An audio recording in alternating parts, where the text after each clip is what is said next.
हीरापुर गांव में जग्गू अपनी बीवी राधा और अपने पिता श्यामलाल के साथ रहता था। जग्गू बहुत ही आलसी इंसान था। वो कोई काम धंधा भी नहीं करता, बस पूरे दिन या तो सोता रहता या फिर अपने आवारा दोस्तों के साथ इधर उधर घूमता रहता। उसके पिता और उसकी बीवी उसकी इन हरकतों की वजह से बहुत परेशान थे। अरे बेटा राधा कहाँ हो? जी पिताजी। जरा उस आलसी इंसान को उठाओ और उससे बोलो कि वो मेरे साथ मालिक के खेत में चले। मैंने मालिक से इसके काम की बात कर ली है और वो इसे रखने को भी तैयार है। पिताजी आपको तो पता ही है कि ये कभी नहीं सुधरेंगे। आप इन्हें कितना भी बोल लो, ये कोई काम धंधा नहीं कर सकते। बेटा तू उससे बोल कि मैंने कहा है। और हाँ, मुझे खेत में जाने के लिए देरी हो रही है तो मैं खेत में उसका इंतजार करूँगा। ठीक है पिताजी, मैं अभी उन्हें जगा देती हूँ, आप आराम से खेत में जाइए। श्यामलाल के कहने पर राधा जग्गू को जगाने जाती है। अजी उठिए, देखिए पिताजी बहुत गुस्सा हो रहे हैं और उन्होंने आपको खेतों पर बुलाया है। राधा के 3-4 बार जगाने के बाद भी जग्गू नहीं उठता। अरे बाढ़ आ गई, बाढ़ आ गई, बचाओ मुझे कोई, गांव में बाढ़ आ गई। अरे चुप करो, इतनी देर से जगा रही हूँ, लेकिन तुम की गधे बेचकर सो रही हो। क्या है, चैन से सोने भी नहीं देती है। इतना अच्छा सपना देखा था। तुम बस यहाँ बड़े बड़े सपने ही देखो, वहाँ पिताजी तुम्हारा खेतों में इंतजार कर रहे हैं। क्या तुम सुबह सुबह मुझे खेतों में भेज रही हो? अभी समय ही क्या हुआ है? समय? जरा आँख खोल के देखो, दिन के 12 बज गए हैं और पिताजी तुम्हारा खेतों में इंतजार कर रहे हैं। अगर वो गुस्सा हो गए तो आज तुम्हारी खैर नहीं।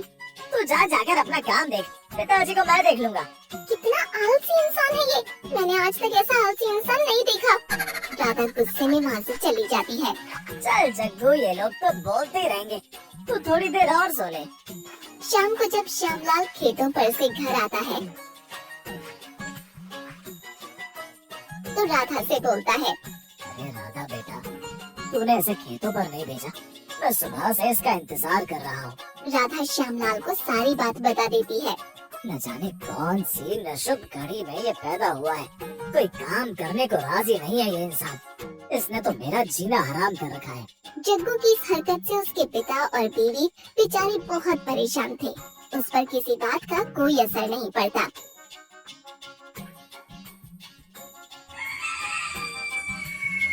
एक दिन श्यामलाल की तबीयत खराब हो जाती है और उसे जरूरी काम से खेतों पर जाना होता है।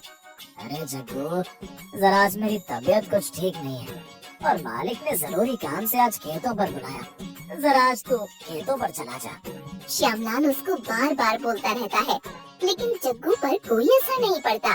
तब गुस्से में श्यामलाल उस पर से चादर खींचता है। क्या है पिताजी, आराम से सोने भी नहीं देते हो?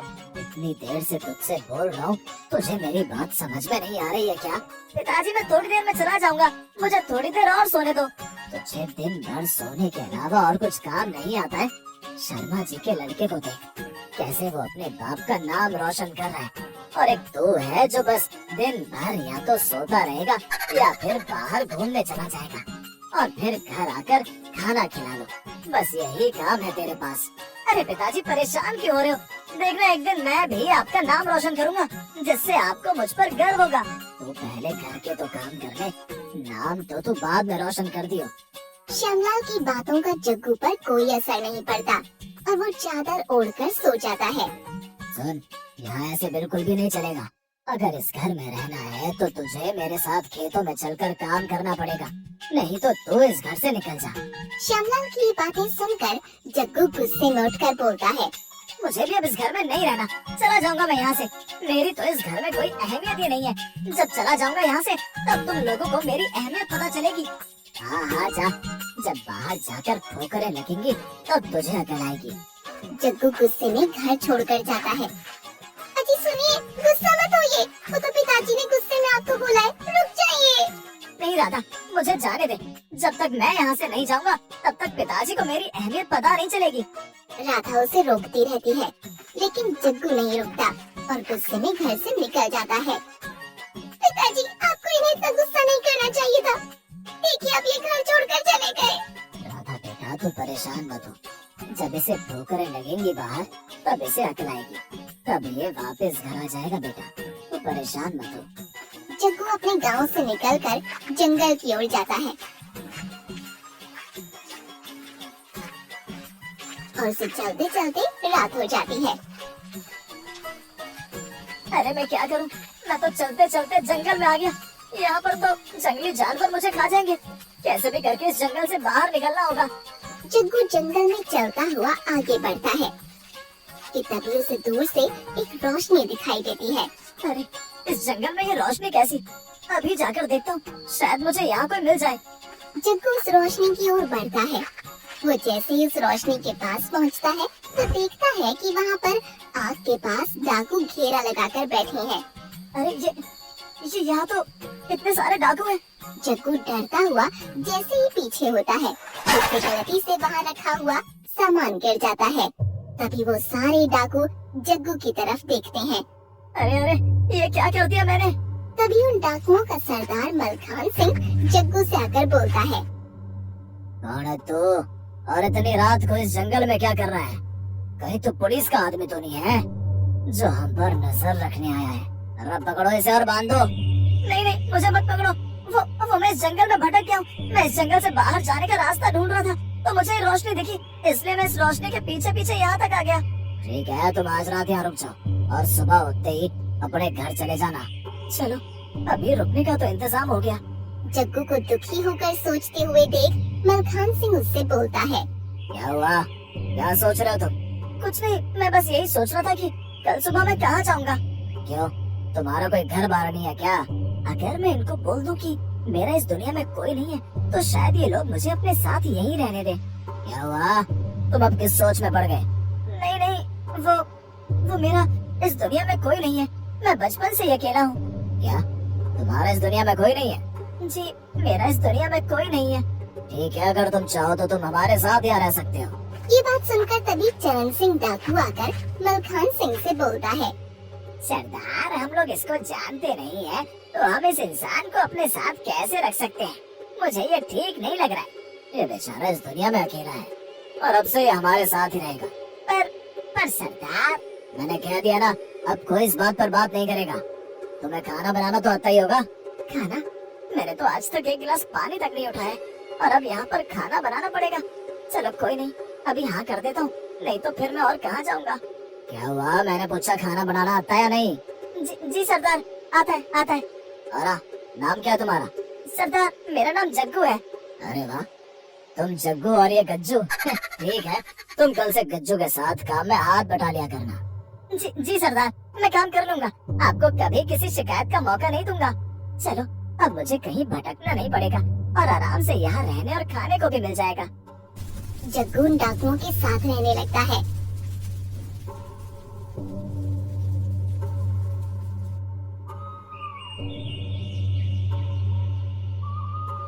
और कुछ दिन तो वो आराम से गज्जू के साथ काम करवा लिया करता था।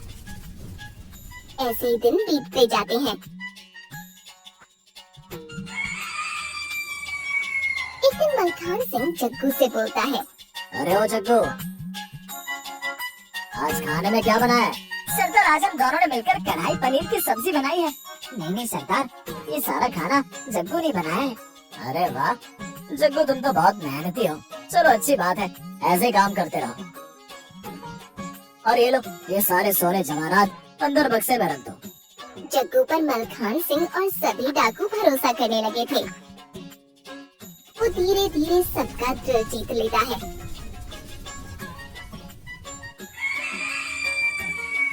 लेकिन उसका आलसपन उसका पीछा कहाँ छोड़ने वाला था। वो फिर से आलसियों की तरह सोता रहता और जब भी कोई उससे काम के लिए बोलता तो वो कोई बहाना लगा दिया करता। अरे जग्गू, मेरे लिए एक कप चाय बना ला। सरदार, मेरे पेट में बहुत तेज दर्द हो रहा है, आप गज्जू से चाय बनवा लें। मलखान सिंह गज्जू को चाय बनाने के लिए बोलता है।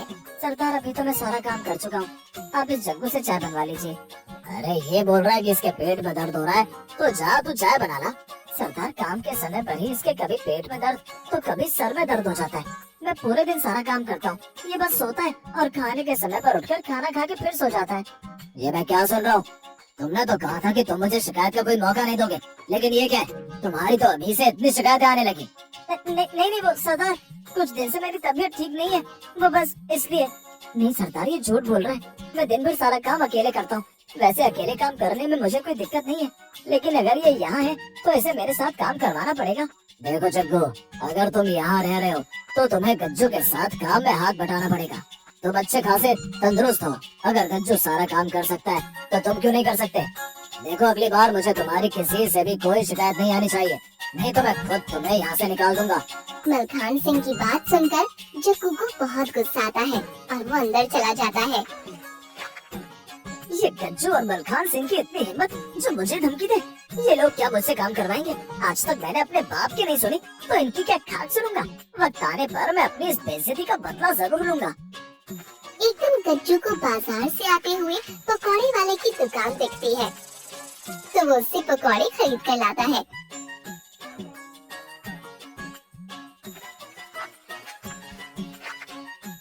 और वो सबको एक एक पकौड़ा दे देता है और बचा हुआ एक पकौड़ा जग्गू को दे देता है। सबने ज्यादा पकौड़े खाए और मेरे भी बस एक ही पकौड़ा बचाया।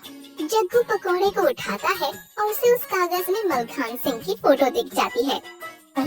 अरे ये क्या, इस पर तो इस डाकू की फोटो है और ये इस पर तो 5 लाख का इनाम भी है। मलखान सिंह, तूने मुझे धमकी दी थी ना बेटा, अब देख मैं तेरे साथ क्या करता हूँ।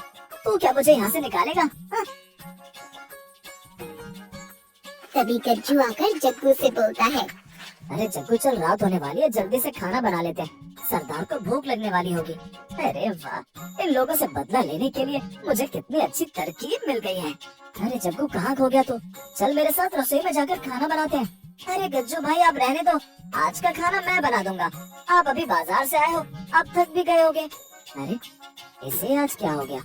ये आज सूरज कहाँ से निकल गया? लगता है सरदार की डांट असर कर गई। अरे गज्जू भाई क्या हुआ, आप हंस क्यों रहे? अरे कुछ नहीं, मैं कुछ याद आ गया था मुझे बस। अच्छा ठीक है, तू खाना बना ले, मैं इससे थोड़ा आराम कर लेता हूँ। गज्जू आराम करने चला जाता है और जग्गू खाना बनाने की तैयारी करता है। आज मजा आएगा, आज रात को ही मैं यहाँ से सारे सोने जवाहरात चुरा कर भाग जाऊंगा। जग्गू खाना बनाने लग जाता है और खाना बनाने के बाद वो अपनी जेब में से एक नशीली दवाई का पैकेट निकालता है। आज मुझे मेरी बेइज्जती का बदला लेने का मौका मिल ही गया। जग्गू पैकेट से दवाई निकालकर खाने में मिला देता है कि तभी गज्जू रसोई में आता है। अरे जग्गू, आज तो खाने से बहुत अच्छी खुशबू आ रही है। सरदार को तो खाने की खुशबू से भूख भी लगने लग गई। हाँ गज्जू भाई, मैं अभी सबको खाना परोस देता हूँ। जग्गू सारी डाकुओं को खाना परोस देता है और तभी गज्जू से बोलता है, अरे गज्जू भाई आप भी खाना खा लीजिए। ठीक है, मुझे भी खाना दे दे। जग्गू गज्जू के साथ सबको खाना परोस देता है।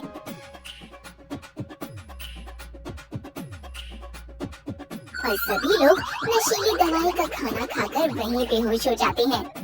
लगता है दवाई का असर हो गया है। यही समय है, मैं बक्से में से सारे सोने जवाहरात लेकर यहाँ से भाग जाता हूँ।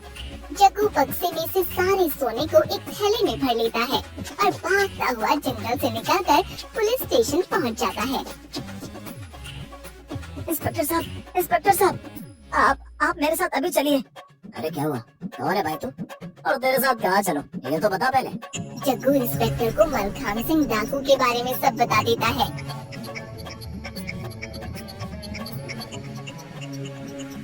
अरे तो सच बोल रहा है ना? वो वही डकैत मलखान सिंह है ना, जिस पर सरकार ने 5 लाख का इनाम रखा है? तो कहीं इनाम के चक्कर में झूठ तो नहीं बोल रहा है? नहीं इंस्पेक्टर साहब, मैं झूठ नहीं बोल रहा हूँ। बेटा देख लियो, अगर ये खबर झूठी निकली तो मैं तेरा क्या हश्र करूंगा। ठीक है इंस्पेक्टर साहब, अगर मेरी खबर झूठी निकली तो आप जो मन करे आप मुझे वो सजा दे देना। इंस्पेक्टर कांस्टेबल से बोलकर पुलिस जीप निकलवाता है। जंगल में उस मलखान सिंह डाकू को पकड़ने के लिए जाता है।